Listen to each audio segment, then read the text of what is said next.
歡迎你返到嚟創業家讀書精華，我係阿 Ben。今日同你分享嘅呢一本書叫做《內容紅利》，顧名思義，呢一本係一本講內容創作嘅書。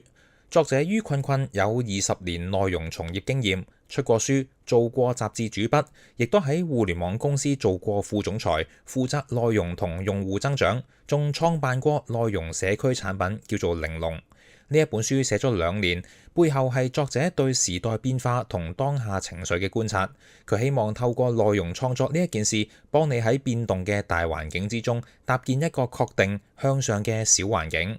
今時今日，無論你係唔係內容創作者，講故事嘅能力都變得越嚟越重要。內容能力唔再只係媒體人又或者行銷人嘅專利，而係每個人嘅基本職場能力。佢嘅底層邏輯其實係你能唔能夠透過信息輸出去影響他人、連結價值嘅能力。作者開始動筆嘅時候係2023年，嗰陣時做自媒體好流行，但係多數人追求嘅係快速變現，各種方法論都喺度講緊點樣起號，7日起號、3小時起號，一朝搞掂大流量。大家玩嘅係投放、矩陣、演算法，冇人關心內容本身。呢一個係流量紅利嘅尾聲，大多數人更加似係搏一把機會。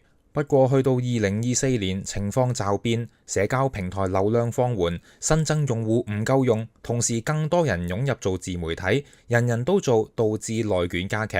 大家發現靠套路起號變得越嚟越難，開始重新重視內容同商業底層邏輯。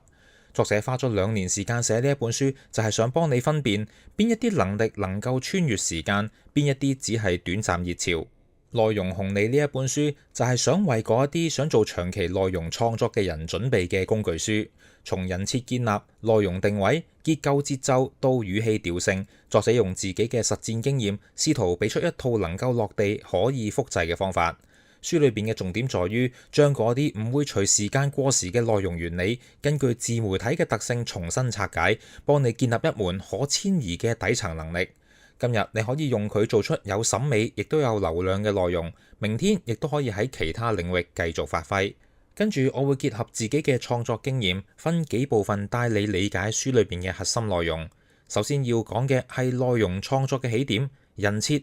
呢一個亦都係自媒體帳號定位嘅基礎。做自媒體其實就好似創業一樣，定位決定咗未來嘅方向同上限。但係同其他產品唔同，自媒體係一個同人緊密綁定嘅內容產品，需要你投入情緒同生命力。面對如今內容過剩、AI 迅速發展嘅環境，人設已經成為自媒體最核心嘅定位線索。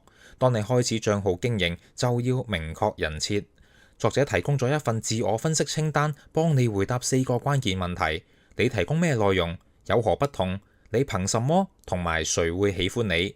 其實對應嘅就係你嘅內容類型、差異化、能力與背書、目標用戶同佢哋嘅認同。呢一份清單嘅設計係借鑑自哈佛創意寫作課嘅人物小傳設計，經過作者重新提煉，成為適合內容創作者使用嘅7個要素。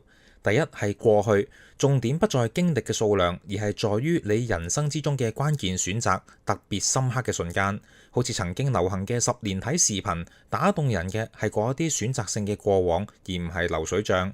第二係名聲與印象，指嘅係你俾他人嘅感覺，包括性格、處事風格、職場評價。如果你冇咩知名度，亦都可以從朋友圈嘅評價或者 MBTI 等工具揾線索，呢一啲都係你嘅人設標籤來源。第三係關係網，亦即係你所在嘅行業人脈圈，好似博主前程的朋友圈，因為金融背景能夠訪談企業家，又如在下輝子靠高中同學做內容，呢一啲都係關係網嘅延伸。第四係天賦與能力，可以係已經被驗證嘅，例如獲獎或者職業表現，亦都可以仲係挑戰之中嘅潛力。例如遲早是我呢一位博主，透過辭職體驗100種職業嘅行動，讓自己成為有話可說嘅人。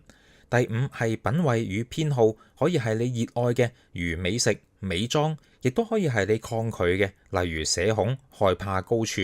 你對某件事嘅明確喜愛或者厭惡，都係吸引同溫層嘅重要特徵。第六係習慣與規律。或者你每日放工就中意踩單車，咁呢一個好可能就係你嘅內容切入口。